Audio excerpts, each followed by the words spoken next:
special challenge. Here's the thing. I've talked to people, members of clergy, who have literally jumped into this fight along with us. We have many clergy supporters. The compassionate fact that you let these people out there, real clergy. I'm not a person who's very religious at all. You know, I actually have issues with it, I'll be honest. But there's several members of clergy who talked about people are suffering. We're here to serve them. Mm-hmm. And there's many churches that do support it. The United Methodist Church actually supports cannabis reform. There's some Baptist fractions that support cannabis reforms. So that is good to see that we are getting that support. We've got some really good groups coming up between doctors and nurses that are supporting cannabis, and that's something we really need to, because people trust them. They're in the business, you know, they know about illness, and so people will take what they say with a little bit more validity, and that will take away some of that fear. That stigma. And that was one of the things that Kuzer Kuhn was going to do. It was going to take away the fear from the patients, so that more patients would feel comfortable to come forward and get the treatment that they so desperately need. So by slapping that down, we've also kind of made those people feel less safe now. Even worse. And we're keeping people quiet, and that's one of the reasons I started the National Cannabis Wall, which started out as a Tennessee project. But it was a way to give people a voice, especially people that can't come to a rally, can't come to a march. They can get their name on the wall with their illnesses, and they can stand side by side with other patients. And that really gives them a gift, because it gives them a chance to be active, to be an activist, and to be involved. To be normal, if you will. And to be normal. And that is a really great gift that you can give somebody. And they can do it anonymously, first name, last initial. So they don't have that fear. I've removed that fear. And I've had a lot of people come up and say, well, that's, you know, I really wanted to be a part of something, but I just can't come out there publicly, but now I can. You know, thank you, because now I feel like I'm part of this. And I wanted to be. That's almost worthy of a case, literally. Are American citizens' right to really speak their mind being violated by this de facto, you know, thought in everybody's back of their head? Are they going to come to this rally right now and arrest all of us? We don't really know. Don't really know. There's some doubt there. There is, and it's a chance you take, you know, and I always tell people, if you don't have anything on you that they can arrest you for, you're good. Just use your head and be an adult, you know, be responsible. We do have children at these events, and we welcome children at these events, because a lot of our patients are children. Right. So actively, you know, and most people do. Most people do. And we're blessed by that. We really are. I think that's what makes it more important for activists like yourself, like us in our group in Knoxville, why putting your face out there means something. I understand there are people who have that position who can't do it, but for us to ever really see progress, it will take that bravery to go ahead and step out there and let it be known. Like you guys, there are literally people at the group who admitted to crimes, literally. Yeah. And luckily the state hasn't acted on those, but the bravery it took to come to Capitol Hill in Nashville and do that, it's immeasurable. And for some it is bravery. For me, it's like I said, that this was born out of anger and, you know, and just the lack of justice and compassion for somebody. I don't understand it. But it's not anger that fuels me anymore. It's I know too much. I know the truth, and if I didn't do what I do, I couldn't live with myself. I have to do what I do. I could not sit home and not tell people what I know and try to educate people. Because then I am no better than that legislator up there that is having that conversation with somebody else instead of listening to Sherry Jones while she is expounding upon our bill. That was one thing I noticed. Who were the legislators that walked out on when they were, you know, talking about the bill? I'm noticing that third meeting, several of them just literally got up and walked out. Because they had scheduled for another meeting. Conveniently. Yes, conveniently. And again, why do we allow them to do that? They work for us. Why do we allow them to overlap meetings like that, where they just walk out on an issue that's important to the public? This should not be allowed. We need to hold these people accountable, and we need to do it with our votes, because other than impeachment, that's the only options that we have. And I am not above impeaching somebody. You know, that's what it takes to get you out. I'm all for it. It's time. November is the time for us to impeach quite a few people. Yeah. Vote, impeach, and, you know, that jury nullification. Those are three things American people really need to get in their vocabulary and use all the time. Really, three things that most people that I talk to here didn't even know that you could possibly impeach anybody. Once they're elected, you're stuck with them for the term. I'm like, no, that is not true. You can get them out of office for right now, will you have any representatives at the top of the list? As these are the people to focus on that we need on. Probably pretty much all of them except for Chicken and Jones. So basically the entire Republican Party of Tennessee. Pretty much, just go away. I would. Mike Carter's bill was not enough. However, I've got to give him this credit. We do have a CBD bill that will become a study that is on the books, and we can come and amend that later. That is something. Now, is it woefully inadequate? Yes. 200 patients in the entire state. Woefully is an understatement, yes. Very much so. And that's going to be the first thing we should say at the start of next legislature. This needs to be quadrupled, quintupled, how many patients are allowed. We have 6.5 million people in Tennessee. 200. I can't even, that hurts my head to even try to do that percentage. That is woefully insufficient. You are so right, and I'm going to quote you on that. Woefully insufficient, that's a good term. So there will be no time spent looking around for amendments to that bill. We've got them ready to go at the start of the next legislature. So I'll see you there. Yes, you will. Yes, you will. And I'm really hoping that, I would love to see the legislature just flooded with cannabis bills. I would like to see 10 or 12 of them. Because that's one thing that was there from the beginning of Cougar Coon. It was always like, well, you've got to whittle it down. You just started the conversation, but you've got to soften your position constantly. So if that's going to be their stance, like you said, flood them with bills to, know. That's it. So they just can't ignore it. They can't just say, I didn't know. Because we've heard that from our legislatures all this session. And they should know. 2 years ago, they said they couldn't pass the bill because they didn't know enough. So they said that they would take the summer to study. Okay, that was 2 years ago. You've had your summer. If you didn't study and do your homework, shame on you. We did ours.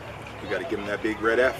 You got you're right, we do. But they've earned it, sadly. And I hate to say that, but they have earned it. They surely have. Come out to your local group. Support Moms for Marijuana. Support National Cannabis Wall. Support East Tennessee Normal. Support the groups that are in your area fighting this cause. And we can do that this November. Yes, we can. And we have to do that because they're not taking care of us. We're going to have to take care of ourselves. It is up to us. That's just where we're at now, And it was funny that you said that. I just did a post not too long ago. I had been asked through the legislative session to, I wrote an op-ed that appeared in the Tennessean. It was suggested that I tone that down. What does that mean, actually? Not be so direct towards the legislature and hold them accountable, soften the blow a little bit. And then I was asked to edit the National Cannabis Patient Law to only those with name conditions on the Cougar Coon bill. Of course, I chose not to do that. And then it was suggested that I work quietly in the background and not upset any legislators. We have done 70 years of politely asking and being quiet and being behind the scenes. It is now time to make some noise. Pure and simple. Being quiet doesn't get us anywhere. It gets us nothing. And now we're going to have to get in their faces and demand. And that's where I'm at. I'm to the demand stage. I'm done. I'm not asking. I am demanding. I'm demanding for me. I'm demanding for you. I'm demanding for them, and everybody across this nation. And I will keep doing it until we get our rights restored. The request for you to tone it down, let us know though you're making a mark. You're getting attention. I hope so. That's when it's like, oh no, stop what you're doing. You're actually making a difference. I hope so. That's the whole point. I really hope to make a difference. Like I said, knowing what I know, my mother had cancer 2 years ago, and she had a 29-inch tumor removed from her leg, an entire leg muscle and parts of 2 other muscles. So she's cut from here to here. She got radiation. They cooked her like a turkey to the point where she bled. And we had the prescription burn cream. A friend of mine sent me some hemp oil from California. And I said, Mom, my mom's 70 years old. Mom, I want you to, I wanted to put part of this on part of your burn and part of this on the other. And I want you to tell me which one you really like. And I want your honest opinion.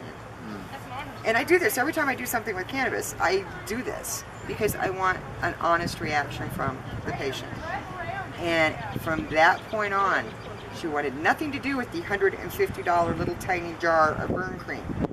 We used strictly hemp oil. The next day the bleeding stopped. She has barely scarred. I had second-degree burns on my hands this last winter, and I put hemp oil on my hands. Do you see any burns? I see slightly where it happened. Yeah, just very slightly. You're right, just very slightly. But that was a second-degree burn, very bad burn. I had to go to the hospital. I got pictures on Facebook. I got wraps on both my hands, and you can barely see it. And you said you were getting from California, so literally, if we just had access, your mom could have started off with that. Exactly, and she would have not suffered like she did. I literally had to stop the radiation because it was so bad, and she was bleeding so badly. And the hemp oil, 2 days later, the skin was soft again. It wasn't cracked. It wasn't bleeding. It stopped bleeding the next day. And that's all she asked. And I would put literally a quarter of a teaspoon on this entire incision 2 or 3 times a day. Well, was it from a dispensary or was it someone who was making it? It was somebody who made it and sent it to me. They heard my mother had cancer and they were very kind and generous. And so imagine if our actual healthcare system was state for state, operating dispensaries, licensing people, running studies to understand what works best versus the other kind that doesn't maybe. Mm-hmm. Where we could possibly be with multiple sclerosis, cancer, AIDS, all of these diseases that we're basically giving people pain pills and letting them slowly die is effectively how we handle it right now. You're very right. And the other thing with the pharmaceutical industry, and I tell people this all the time, it's really a sad thing to be a patient in this country because, and this is very blunt, you can edit this out if you want. We get it all the time. But my take on it is this. The pharmaceutical company makes no money if you're cured. So their job is to keep you on their drugs and to keep you sick. Okay, so you got them keeping you sick. Then you have our government. Honey, it's cheaper for them if you die. They don't want you in. They don't want you healed. They can end the entitlement there. Right. They don't have to pay you Social Security. They don't have to put you on state aid. They don't have to give you food stamps. It's cheaper for them if we die. So you have a company, a whole group of companies that wants to keep you sick and on drugs, and your own country that wants you dead. That's a hell of a place for a patient to be. But that is really the reality of it. Wow. It really, really, truly is. And I'll say one thing. One of our legislators said, he brought up Marinol while we were having our hearings, and that was one of those times I wanted to yeah. My friend Wendy, who has cancer, has a Marinol prescription. It costs her $600 out of pocket a month because she is on TennCare. Oh my gosh. TennCare does not cover Marinol or Dronabinol. Sherry Jones did not know that. I told Sherry Jones that. Her eyes got about that big. I can guarantee you, our legislators who keep saying, oh, but you have Marinol, don't know that it is not covered if you are on state health. Even if it was, the entourage effect that finally a respected physician in Sanjay Gupta has opened the national conversation about is essential for virtually every patient. That's right. You can't just do it with one element, otherwise we'd have had this problem solved long ago. Very long ago. And the $600 out of pocket, I have to tell you, the average income for a person in Tennessee that is on disability is anywhere from $700 to $1,100 a month. Wendy makes $713. The Marinol is $600. How does she pay the rest of her copays? How does she keep a roof over her head? How does she pay her utilities? How does she afford food? Yeah. Clothes, medicine, ostomy supplies. See, that comes into another conversation. Of course, here in Tennessee, with a Republican majority, the notion is Medicaid expansion, Obamacare, the feared Obamacare was such a demonized thing that patients were the people who really lost out. When it came time to having that money come to Tennessee, which House literally just didn't take. Right, right. And I take issue with that. My son doesn't have insurance, and for him, it would have been an awesome thing. For $50 a month, you know, he would have full coverage and dental. Something he has not had in 6 years. And you know, I understand for some people it's costed more for them to go on Obamacare than what they had before, and you know, I can't speak to that because they're in a higher income bracket. But for people that were truly in need in this country, I saw it as a good thing because it gave a lot of people that were uninsurable or couldn't afford it insurance. And my own son was one of them. The crazy thing is that while I was in Maryville College, we had foreign exchange students who come from the EU, and here an American citizen doesn't have health insurance. What do you got? What are you doing? My daughter has lived in France and Korea for the last 3 years. and she has better insurance. She's stellar insurance in France.